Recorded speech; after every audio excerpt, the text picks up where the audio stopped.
بسم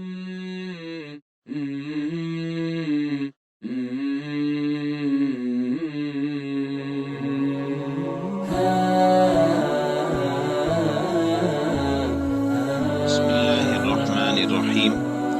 زندگی سے لطف اٹھائیے۔ سبق نمبر 112، تکلیف پہنچانے سے بچنا۔ ایک دن رسول اللہ صلی اللہ علیہ وسلم صحابہ کرام کے درمیان تشریف فرما تھے۔ آپ صلی اللہ علیہ وسلم نے ان سے دریافت کیا، جانتے ہو مفلس کون ہے؟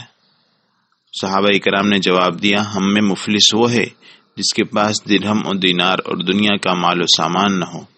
آپ صلی اللہ علیہ وسلم نے فرمایا، میری امت میں سے مفلس وہ ہے جو قیامت کے دن نماز، روزے اور زکوٰۃ کے اعمال لائے گا، اس کے ساتھ اس نے کسی کو گالی دی ہوگی، کسی پر بہتان باندھا ہوگا، کسی کا مال ناحق کھایا ہوگا، کسی کا ناحق خون بہایا ہوگا اور کسی کو مارا ہوگا۔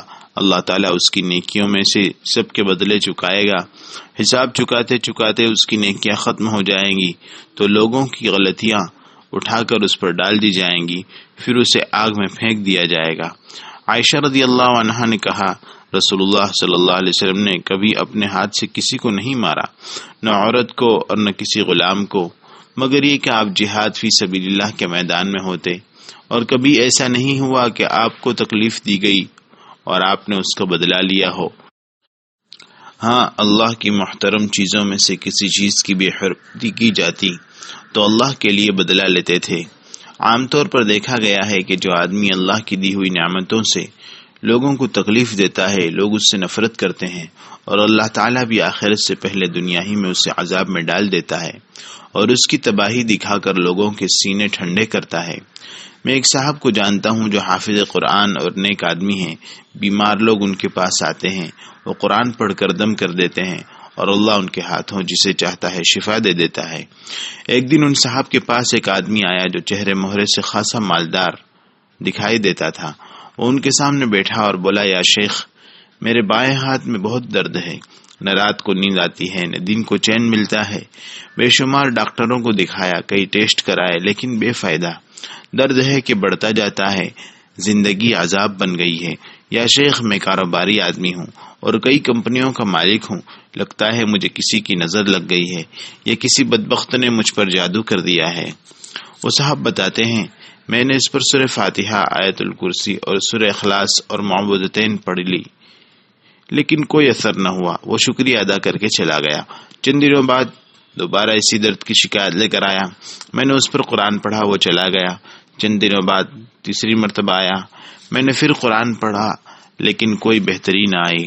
درد روز بروز بڑھتا جاتا تھا۔ میں نے اس سے کہا، ہو سکتا ہے آپ کو جو تکلیف پہنچی ہے وہ آپ کے کسی گناہ کی سزا ہو، آپ نے کسی کمزور پر ظلم کیا ہو یا کسی کا حق مارا ہو۔ اگر کوئی ایسی بات ہے تو فوراً توبہ کیجیے اور جس پر ظلم کیا ہے اس سے معافی مانگیے، اور جس کا حق مارا ہے جلد از جلد اس کا حق ادا کر دیجیے۔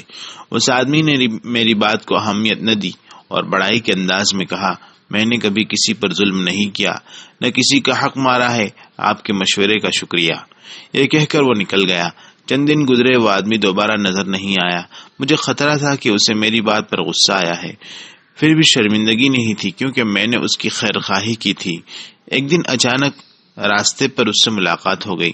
وہ میری طرف آیا، بہت خوش نظر آ رہا تھا۔ میں نے اس سے پوچھا، کیا ماجرا ہے؟ وہ بولا، الحمدللہ، اب میرا ہاتھ بغیر کسی علاج اور دوا کے بالکل ٹھیک ہے۔ میں نے حیرت سے پوچھا، وہ کیسے؟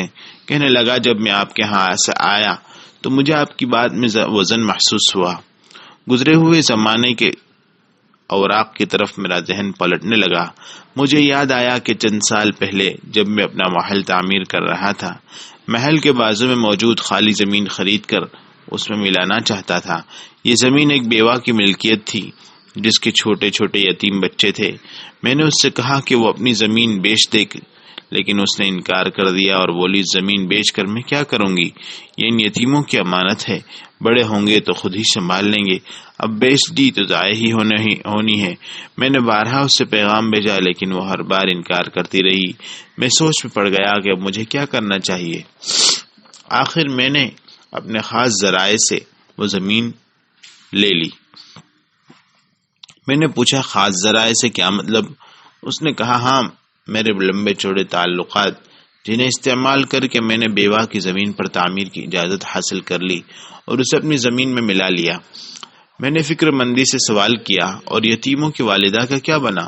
وہ کہنے لگا یتیموں کی ماں نے جب یہ سنا کہ زمین لے لی گئی ہے تو وہ روزانہ آتی، چیختی چلاتی اور تعمیر کا کام کرتے مزدوروں اور معماروں کو روکنے کی کوشش کرتی اور اسے پاگل سمجھ کر ہنستے اور نظر انداز کر دیتے۔ دراصل وہ نہیں، میں پاگل ہو چکا تھا۔ میں نے اپنی آنکھوں سے دیکھا وہ روتے روتے کبھی دونوں ہاتھ آسمان کی طرف اٹھاتی اور مجھے بددعائیں بھی دیتی۔ ظلم کی ایک کہانی مجھے یاد آئی تو میں اس بیوہ کی تلاش میں نکل کھڑا ہوا۔ آخر میں نے اسے ڈھونڈ لیا۔ میں اس کے سامنے رویا، معافی مانگی اور اس وقت تک گڑ گڑاتا رہا جب تک اس نے اپنی زمین کا عوض دوسری زمین لینا قبول نہ کر لیا۔ اس نے مجھے معاف کر دیا اور میرے لیے دعا کی۔ واللہ ابھی اس نے ہاتھ نیچے نہیں کیے تھے کہ مجھے اپنے بدن میں عافیت اترتی محسوس ہوئی۔ یہ کہہ کر وہ چند سیکنڈ کے لیے سر نیچے کر کے خاموش رہا، پھر سر اٹھا کر بولا، اور اللہ کے حکم سے اس کی دعا نے مجھے فائدہ پہنچایا، اور جس درد نے سارے ڈاکٹروں کو عاجز کر دیا تھا مجھے اس سے نجات ملی۔ خلاصہ یہ ہے، نامت عیونک والمظلوم متنبہ یدعو علیک وعین اللہ لم تنمی۔ تیری آنکھ سو گئی اور مظلوم جاگ کر تیرے لیے بد دعا کرتا رہا۔ یاد رکھ، اللہ کی آنکھ نہیں سوتی۔